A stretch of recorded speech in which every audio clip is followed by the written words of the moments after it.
सदस्य हूँ और तीसरा कोल एंड माइंस की जो कमेटी है उसका भी मैं सदस्य हूँ। तो इन 3 समितियों में मुझे जो है नामित किया गया है।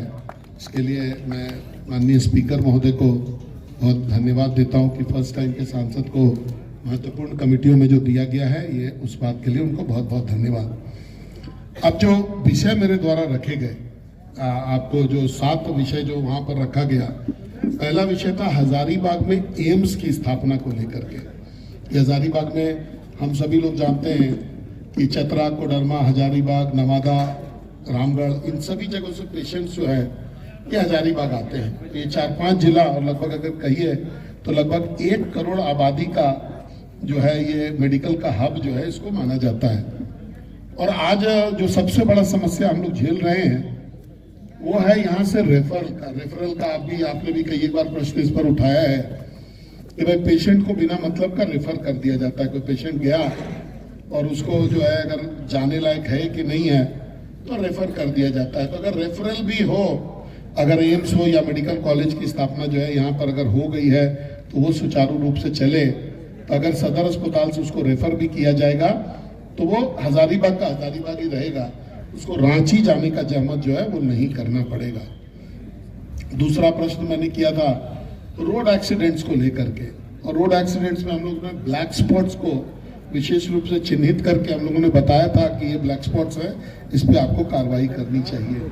मेरा तीसरा प्रश्न था कि आपको एक स्मरण होगा कि वेस्ट बंगाल की सरकार ने आलू का जो ट्रांसपोर्टेशन है उसको रोक दिया था। एक समय में बंगाल के बॉर्डर पर हजारों ट्रक आलू जो है उधर से झारखंड, बिहार और यूपी जाने के लिए तैयार थे, लेकिन बंगाल की गवर्नमेंट ने उसको रोका था।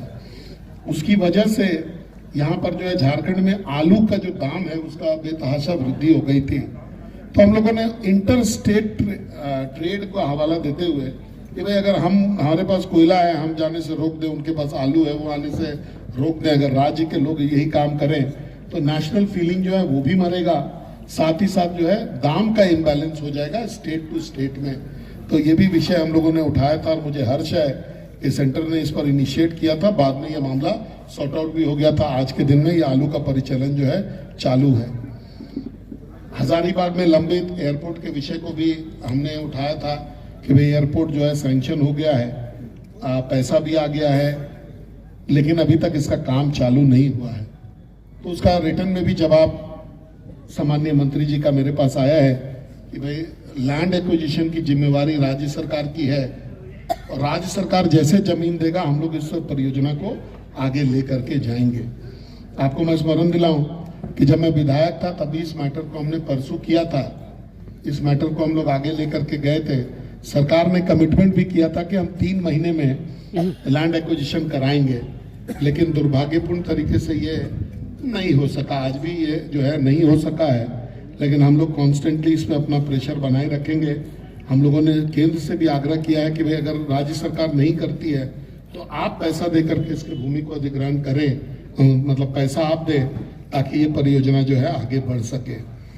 एजुकेशन डिपार्टमेंट का जो बजट था 24-25 का, उसमें मुझे भाग लेने का अवसर मिला था और मैंने राइट टू एजुकेशन की जो कमियां हैं, ये राइट टू एजुकेशन आज माइनॉरिटी इंस्टीट्यूशंस पर लागू नहीं है, तो माइनॉरिटीज के जो बच्चे हैं उनको ये जो फ्री एजुकेशन का लाभ है वो नहीं मिल पा रहा है, उसके तरफ हमने याद दिलाया था।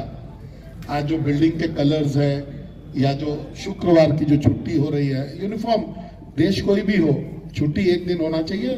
जो भी दिन छुट्टी डिसाइड होता है, अगर फ्राइडे डिसाइड होता है तो फ्राइडे को हो, संडे डिसाइड होता है तो संडे को हो, लेकिन ऐसा नहीं होना चाहिए कि फ्राइडे का संडे का डिसाइडेड हो और जबरदस्ती उसको फ्राइडे को बंद करा दिया जाए। तो इन सब विषयों पर हम लोगों ने जो है सदन का ध्यान आकृष्ट कराया था।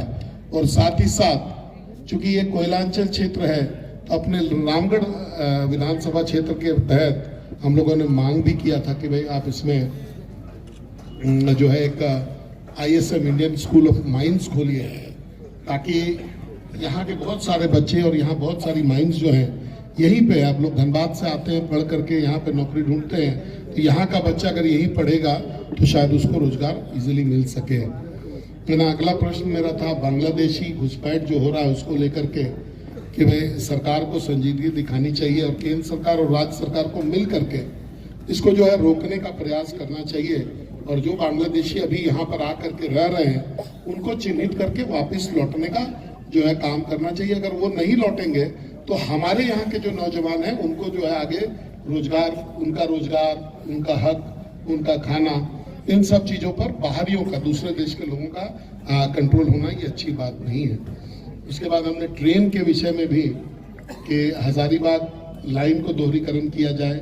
हजारीबाग जो रांची बड़का, ये आपको कोडरमा से लेकर के जो रांची तक का लाइन है ये डबल हो। और यहाँ जो ट्रेनों का संचालन जो है यहाँ से शुरू हो।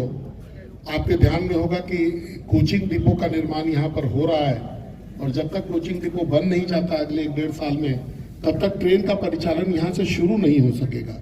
लेकिन अभी कहीं ना कहीं से गुजर करके ट्रेन हजारीबाग से होकर जाएगी तो एक सफलता हम लोगों के हाथ में लगी अभी कि गया से बॉम्बे का जो ट्रेन है, लोकमान्य तिलक स्टेशन के लिए ट्रेन जो है, एक ट्रेन का शुरुआत हुआ है और बहुत जल्दी आप देखेंगे कि कलकत्ता के लिए और दिल्ली के लिए भी ट्रेनें हैं कहीं ना कहीं से जो है इसमें मिलेगा।